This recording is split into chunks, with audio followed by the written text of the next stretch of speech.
पुराने वक्तों की बात है। एक बादशाह सल्तनत पर हुकूमत करता था। उसकी सल्तनत बड़े वसी रकबे पर फैली हुई थी। उसका एक निहायत खास वजीर था जो हमेशा उसके साथ रहता था। बादशाह अपना हर काम उसी वजीर को कहता, क्योंकि बादशाह को अपने इस वजीर पर बहुत एतमाद था और अपनी सल्तनत के बारे में हर मशवरा बादशाह उसी से करता था। एक दिन बादशाह के दिल में एक ख्याल आया तो उसने वजीर से एक सवाल किया, तुम्हारी जिंदगी की सबसे बड़ी ख्वाहिश क्या है? वजीर इस सवाल पर बड़ा हैरान हुआ। बादशाह सलामत, मेरी तो बस एक ही ख्वाहिश है, आपकी खिदमत में मेरी जिंदगी गुजर जाए। बादशाह उसकी बात सुनकर मुस्कुरा दिया, मुझे तुम्हारी वफा पर पूरा यकीन है, इसलिए इस बात को रहने दो। मुझे अपनी जिंदगी की सबसे बड़ी ख्वाहिश बताओ।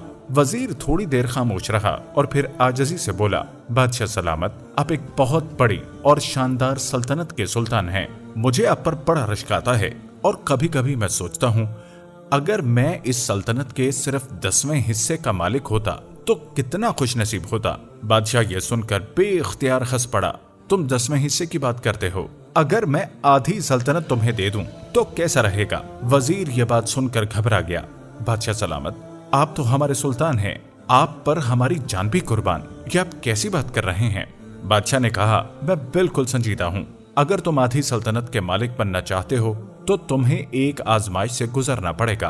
बादशाह ने कातिब को बुलाया और 2 फरमान जारी कर दिए, जिसमें से पहला फरमान ये था कि मेरी आधी सल्तनत इसके नाम कर दी जाए और दूसरा फरमान ये था कि इस वजीर का सर कलम कर दिया जाए। वजीर ये देखकर परेशान रह गया।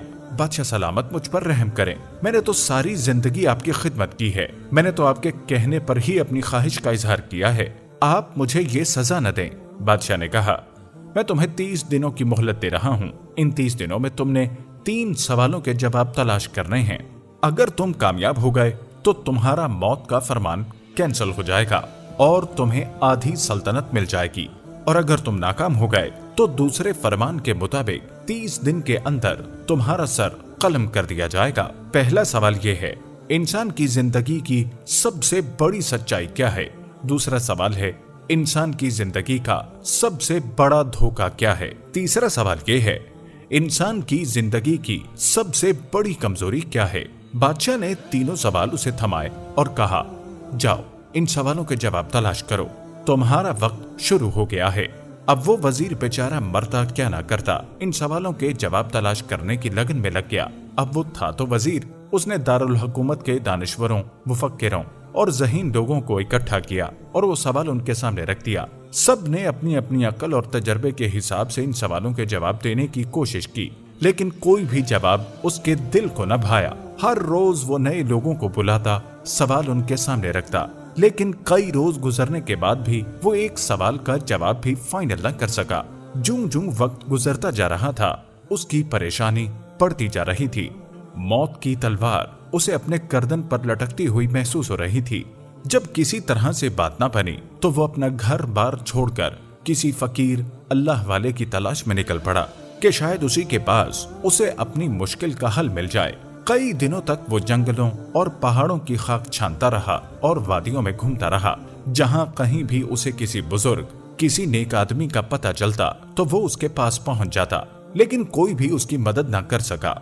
दिन रात सफर कर करके उसकी हालत खराब हो चुकी थी। उसे अपनी वजारत भूल चुकी थी, उसके जूते तक फट चुके थे, उसके पाँव में छाले पड़ चुके थे, दाढ़ी बढ़ चुकी थी, बाल बेतरतीब हो गए थे। अब वो कहीं से भी वजीर नहीं लगता था। 1 महीना कितनी जल्दी गुजर गया, पता भी नहीं चला। महीने के आखिरी रोज उसने वापसी की राह ली। उसे यकीन हो गया था कि ये उसकी जिंदगी का आखिरी दिन था। महल के पास पहुंचते पहुंचते उसकी हिम्मत जवाब दे गई थी। वो थोड़ा आराम करने के लिए एक दरख्त के साए में लेट गया। आखिर आप सही जगह पर पहुंच गए हैं, उसे एक आवाज ने चौंका दिया। आपके तीनों सवालों के जवाब सिर्फ मेरे ही पास हैं। ये आवाज सुनकर जैसे उसकी कई रोज की थकान एकदम खत्म हो गई।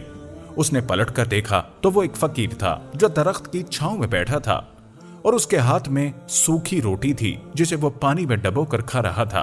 उसके पास एक कुत्ता था जो बर्तन में दूध पी रहा था। तुम्हें कैसे पता चला कि मैं सवालों के जवाब ढूंढ रहा हूँ? कौन हो तुम? वो फकीर मुस्कुरा दिया और उसकी चादर के नीचे से एक बेशकीमती लिबास था।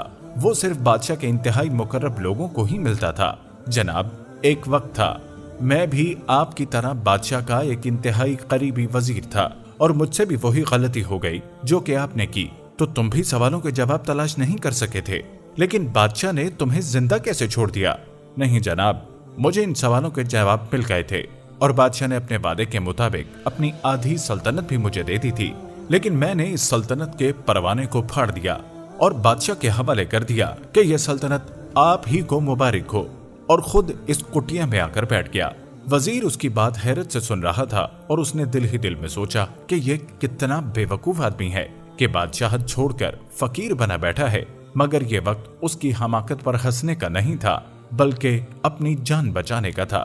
وزیر اس فقیر کے قدموں میں گر گیا اور اس سے سوالوں کے جواب پوچھنے کے لیے اس کے سامنے گڑ گڑانے لگا۔ فقیر نے کہا، میں تمہیں 2 سوالوں کے جواب تو دے دوں گا، لیکن ایک سوال کا جواب جاننے کے لیے تمہیں ایک آزمائش سے گزرنا پڑے گا۔ میں اپنی جان بچانے کے لیے ہر آزمائش سے گزرنے کے لیے تیار ہوں۔ وزیر فوراً بولا۔ پھر فقیر نے کہا، تمہارے پہلے سوال کا جواب یہ ہے، انسان کی زندگی کی سب سے بڑی سچائی موت ہے۔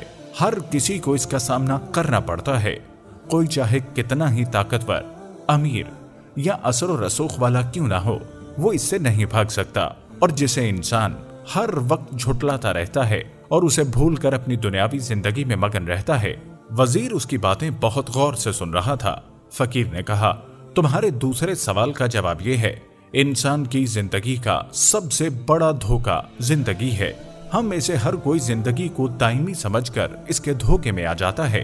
انسان اسی کو حقیقت سمجھ کر جیتا رہتا ہے اور اپنی آخرت کی فکر چھوڑ دیتا ہے۔ وہ دونوں ہی جواب وزیر کو صحیح لگے تھے۔ فقیر کی باتوں میں سچائی تھی، ان کو جھٹلایا نہیں جا سکتا تھا۔ اچھا، تو تیسرے سوال کے لیے تمہاری کیا شرط ہے؟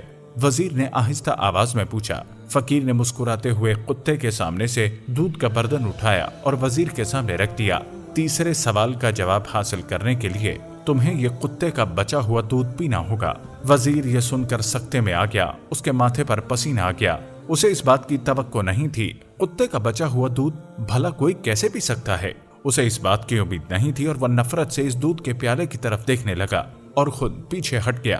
فقیر اس کی حالت دیکھ کر مسکرانے لگا۔ اس نے یہ کرنے سے صاف انکار کر دیا۔ تو فقیر بولا، اب یہ تمہاری مرضی ہے، موت قبول کر لو، اور اگر تم جینا چاہتے ہو اور آدھی سلطنت کے مالک بننا چاہتے ہو تو پھر یہ دودھ کا پیالہ پی لو۔ اب تمہارے پاس بس یہی 2 راستے ہیں، جو چاہے فیصلہ کر لو۔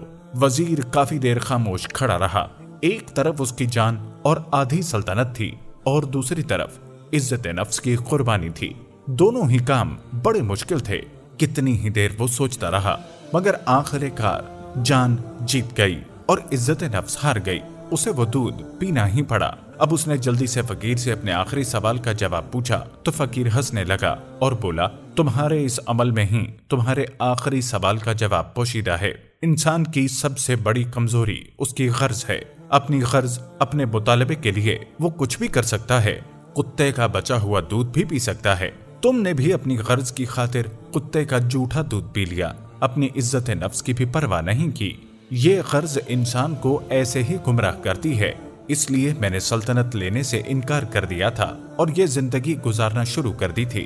میں جان گیا تھا کہ میں جوں جوں موت کو فراموش کرتا جاؤں گا اور زندگی کے دھوکے میں آتا جاؤں گا، اتنا ہی میں غرض کی دلدل میں پھنستا چلا جاؤں گا، اور مجھے روز اس دلدل میں سانس لینے کے لیے غرض کا غلیظ دودھ پینا پڑے گا۔ تم بھی اگر زندگی کی تلخ حقیقتوں کو جان لو، تمہاری زندگی بھی اچھی گزرے گی۔ وزیر شرمندگی کی حالت میں فقیر کی کٹیا سے باہر نکل آیا اور بادشاہ کے محل کی طرف چل پڑا۔ اس فقیر کی باتیں اس کے ذہن میں گھوم رہی تھیں۔ وزیر کو اب احساس ہو رہا تھا کہ اس نے کتنا بڑا سودا کیا تھا، اپنی غرض کی خاطر اپنی عزت نفس کا سودا کر ڈالا تھا۔ اسے لگتا تھا کہ اس نے کوئی بہت بڑا جرم کیا ہے۔ اسے اپنی ذات سے نفرت محسوس ہو رہی تھی، مگر وہ ایک دم خاموش ہو گیا کیونکہ اس کی انا دم توڑ گئی تھی۔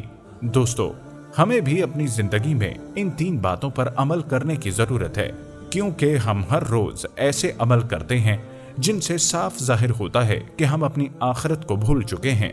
ہمیں بھی اپنے آپ پر غور کرنے کی ضرورت ہے۔ ہم کہیں اپنی خواہشات کی دلدل میں دھنس کر غرض کا غلیظ پیالہ پینے پر مجبور تو نہیں، اور اسی دنیا کی زندگی کو حقیقت تو نہیں سمجھ چکے، اور اس کے لیے हम अपनी इज्जत नफ्स की भी धज्जियां तो नहीं उड़ा रहे।